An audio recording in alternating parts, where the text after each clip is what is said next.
Howdy guys, I'm Aiden, and welcome back to the Archive channel. Today, I'm going to teach you how to make a multicam inside of Davinci Resolve for the third straight time.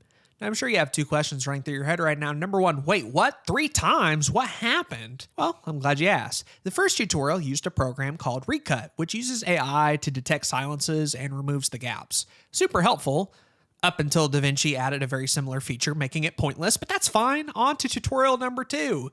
Things were going well for all about 3 weeks until Davinci decided to update to version 21, and wouldn't you know it, one of the new features is that multicam clips generate way faster now. Seriously, we cut out 6 minutes of that second tutorial, so on to the third. I'll probably delete those other 2. I just wanted to complain a little bit. Thank you for listening to my anguish. Question number 2, though, what exactly is a multicam clip? Well, think of any project that requires multiple recordings, like a podcast or a Let's Play. Say you have 2 cameras, a desktop capture, and a gameplay capture all going at the exact same time. When you throw those files into Davinci, managing the tracks can be a complete nightmare, say nothing of the actual syncing of all of them. That's what a multicam aims to solve. It combines all the video and audio tracks into one apiece. It even lets you switch the angles. It takes a little bit to set up, sure, but that's what this tutorial is here for. The only thing you're going to need is Davinci Resolve version 21, which yes, I know is in beta, but if you want to wait a couple months, it'll be released to the public. Everything's been working fine for me, so that's what I'm using. And I'm also going to be using the studio version. I believe everything in here could work on the free version. I just don't know. Leave me a comment down below if something doesn't work in the free version. Anyway, with all of that yapping out of the way, we are finally ready to begin the tutorial. So let's open up Davinci Resolve. For my timeline, I'm working in 4K at 60 FPS because my camera was 4K and all of my footage is 60 FPS, so be sure to set that up for you. And before you throw in your media onto the timeline, there's one setting I would check. Go up here to Edit, and under Edit Options, make sure Automatically Create Tracks on Edit is selected. I'd also click these 2 as well, but this one is especially important. If you had a recording with multiple audio tracks, like let's say from OBS, and you throw it into Davinci and it doesn't see it, this is why. You have to check this option on. Now that that's checked, we can throw our media onto the timeline and, geez, that's a bit of a mess. I wonder if there's any way we could clean this up. Maybe if I uncheck link selection, I can just delete the audio tracks I don't want. And yes, while that technically works, it's not ideal, especially if you need to reuse a clip. Now you're having to delete those same audio tracks over and over and over again, which is why I prefer to do it inside of the media pool. Wait, you can actually do that in the media pool? Yeah, check this out. So let's use our gameplay as an example. I know for a fact I don't want track 1, track 3, and track 6. If I wanted to get rid of them, I would right-click on my clip, go to Clip Attributes, and then under Audio, you'll notice, hey, those are our 6 tracks. Keep in mind, there's 2 embedded channels per a stereo track, so that's why there's 12 here. But let's look at the tracks we wanted to delete. We don't want track 6, so let's hit delete. And then track 3, and then track 1. By the way, this is super easy to undo. Just add back in however many tracks you deleted, and make sure the embedded channel starts at 1 and goes numerically all the way down till you reach the end. But we're not going to do that, so let's hit OK. Now I'm going to drag my gameplay back in here, and bam, there's all 3 of the tracks with none of the ones we don't want. In fact, I can just go ahead and delete this right now since we don't need it anymore. Isn't that nice? Another bit of organization we can do is renaming these clips. I don't know about you, but 2026 05 11 17 34 32 doesn't exactly roll off the tip of the tongue. And similarly to our last tip, while you could name the files here on the timeline, it's actually easier to instead do it in the media pool. So back over to our gameplay. If we go down to File and search for Name, we can change this and call it Aiden Gameplay. And the cool part, when we hit Enter onto here, notice it actually changes in the timeline and the media pool. We don't have to redrag it in. Isn't that awesome? And then for my buddy Stranger, this is pretty interesting. So he decided to record his gameplay and his webcam on one OBS canvas, which is good and all, but what exactly do we call it? Stranger gameplay? Stranger camera? Both? Actually, there is a workaround here. Go to this clip, and what I want you to do is to hit Control-C to copy and Control-V to paste. Wait a minute, couldn't we just have clicked on the clip, hold Alt, and make a duplicate like that?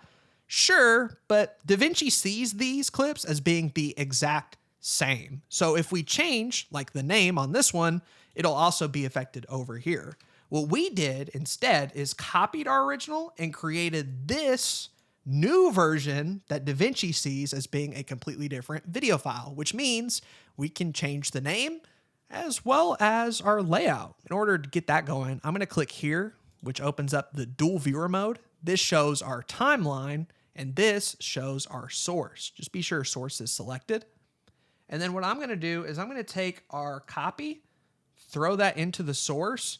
And for this one, let's have it just be the gameplay.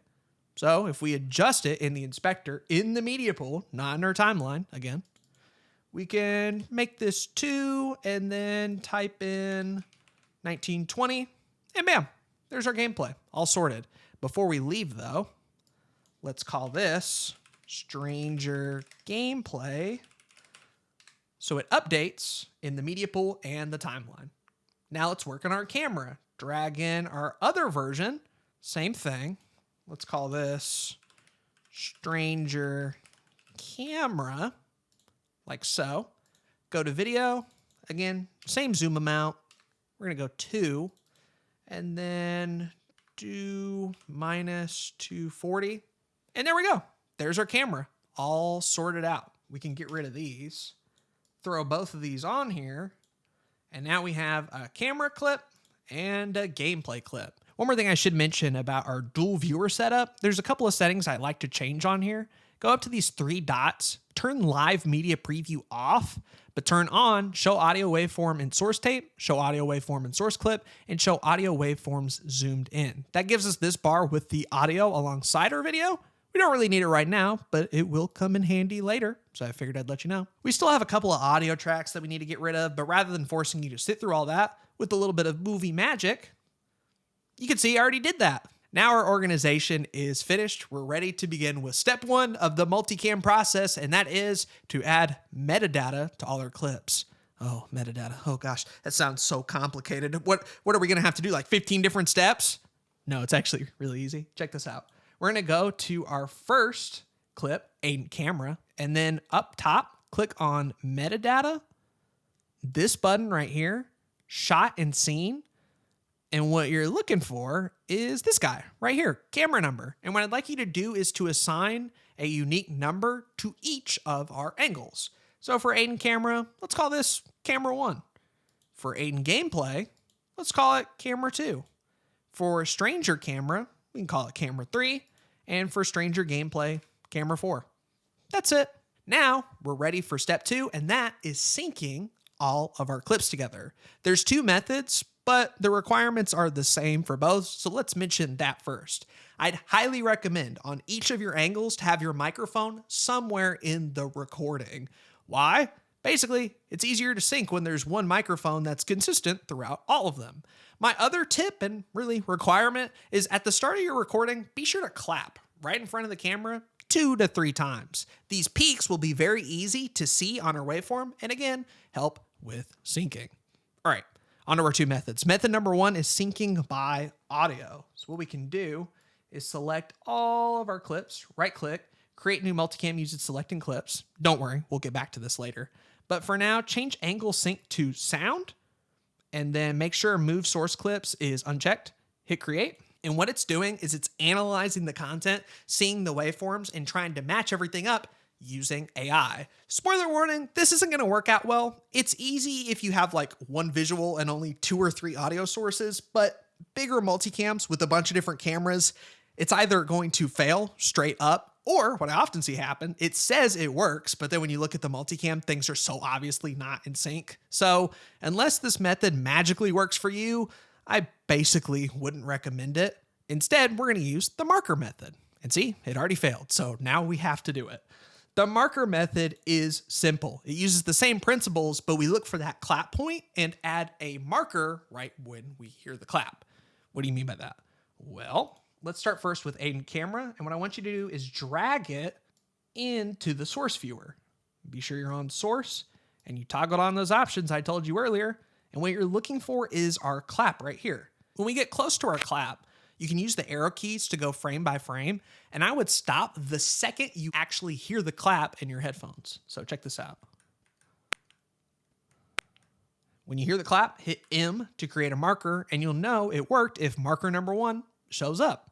Cool. We've done that for Aiden camera. Now all we need to do is do it to the rest of our clips. So let's try it with Aiden gameplay. Same process.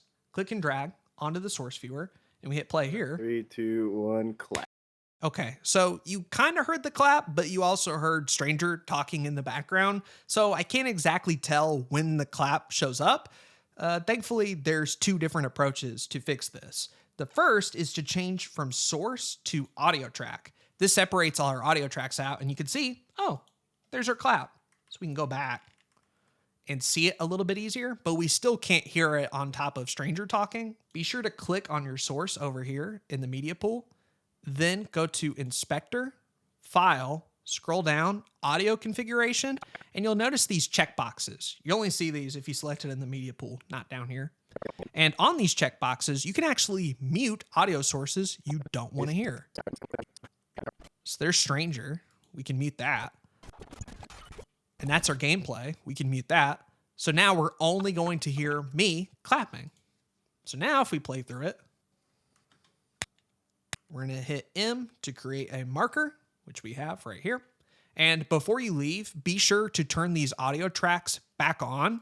Otherwise, they're not going to be available and you're going to be super confused later on. I'm going to save you a bit of time and add our marker onto our final 2 clips and then meet you back here when I'm done. All right, I have finished up the syncing. Now I'll show you how to make a multicam clip. Select all the media that you used and then right-click, create new multicam using selected clips. And here we get a bunch of different options. This time I'm actually going to explain them. For the name, you can name it whatever you want. I'm going to call it Fall Guys Multicam. For start time code, you can leave this at 1. I actually like it on 0 instead, but that's a personal preference. It won't screw over anything. Make sure the frame rate matches on your clips. We recorded everything in 60 FPS, so yeah, this is right. On angle sync, instead of sound, which didn't work, let's go to marker instead, which is what we just set up. Multicam audio. We have a new option added in version 21 called all angles, and this is going to save us 6 minutes of time. Angle name, I prefer this to be on sequential. Basically, the first angle will be called angle 1, the second angle 2, so on and so forth. Pretty easy. This was also added in Davinci 1. Use full clip extents. Basically, if the clips you selected in your media pool were cut up in any way, like a subclip for instance, use full clip extents. We'll use the entire clip for the multicam. If you didn't do that, that's fine. This is just sort of a safety toggle for me, so I leave it checked. Move source clips to original clips bin. I would uncheck this. What it'll do is it'll take all 4 of these clips and make a folder similar to this. I don't prefer it. If you do, that's fair. I'm going to leave it unchecked. Last but not least, be sure to click Detect Clips from the same camera, and under Detect Using, make sure it's Metadata Camera Number. What this is going to do is it's going to look at our metadata from earlier and assign camera angles based on our camera number. So angle 1 will be camera 1. Angle 2 will be camera 2. We've basically made the organization part way easier now because of the metadata step we did earlier. How neat. All right, now I'm going to go ahead and hit create. And you'll notice this is our multicam clip. Multicams have this square icon, like so. This is different from the timeline icon, which has lines, or video with audio icon, like this music thing. This is a compound clip icon, and now you know the difference. How exactly can we view our multicam, though? Well, that's another UI trick. If we go over to here, click Display Stacked Timelines. So now we have tabs for each of our timelines. We can do a lot of different things here. Like, for instance, this Aiden camera compound clip. We could throw that on there and view everything in the compound clip. That's neat. Another thing you can do, though, is throw in your multicam. And when you look at that, you'll notice everything is synced up based on our marker point. Now, here's where we save all of that time.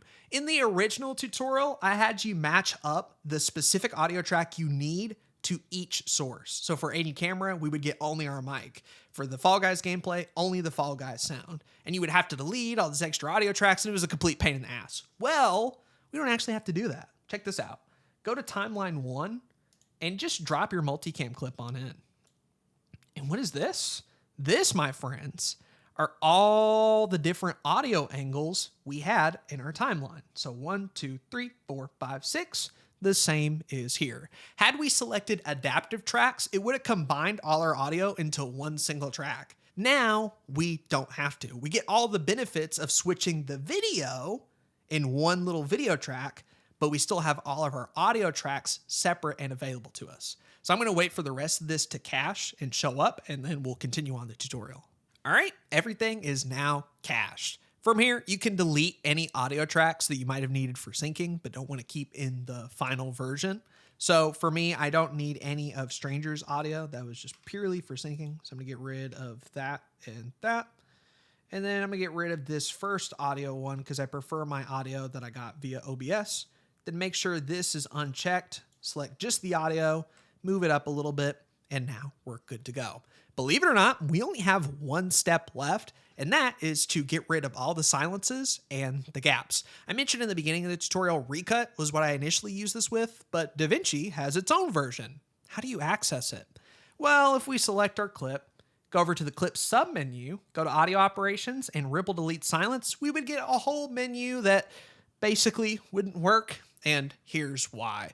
Ripple delete silence is mainly designed for one audio track. So if you had your voiceover, for instance, it could analyze the silent portions really easy. Question for you, how do you think it's going to be able to detect the silence in 3 different audio tracks that all overlap at the exact same time? If you guessed not at all, you'd be correct. So we have to do a little bit of a workaround in order to get the tool working how we like it. We're going to take our multicam clip and briefly, just for a little bit, turn it into a compound clip. So let's do that. We'll just call it compound clip 1, like so. And then what I'd like to do with our stacked timelines, let's create one for our compound clip, like so. I'm gonna get rid of Aiden camera here. And the multicam, we don't really need at this point in time. It's only really helpful if you need to adjust the sync. So if Aiden camera was off by a frame, you could take it and move it here and not affect anything on our timeline. Makes sense. All right, let's go back to our compound clip. What we want to do here is mute any of the audio tracks that would get in the way of the ripple delete silence. What does that mean basically? So I know for a fact I want my audio to still be heard. I want Stranger's audio to be heard. We don't want to cut out any of his talking, but we don't really need the gameplay interfering in any way. So I'm just going to mute it right here. Pretty simple. Now if I go to our clip and hit play. Is that Frozone? Bullying me. Yeah. Oh. You can hear me and Stranger, but you don't hear the gameplay because we muted it in the compound clip. Isn't that cool?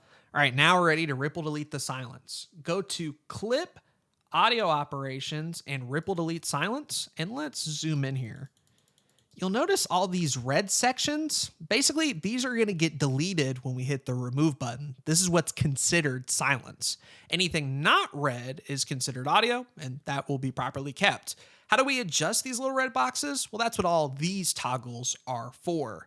I prefer having prehead at 14, post-tail at 28, and minimum to strip at 30, but I would recommend you play with this threshold slider regardless of your circumstance. These 3 can be copied, threshold cannot. You have to change this based on your audio specifically. There's also this crossfade option that'll put fades in between the cuts. I like doing that separately, so I'm going to leave this unchecked. When you have all the settings exactly how you like it, go ahead and click remove and watch the silences be deleted. Okay, and there we go. All of our silence is deleted. In fact, let's just go ahead and test it out and hit play. So you can exit out. You can hit Okay. That's what I was wondering. the exit button. But my rewards. No.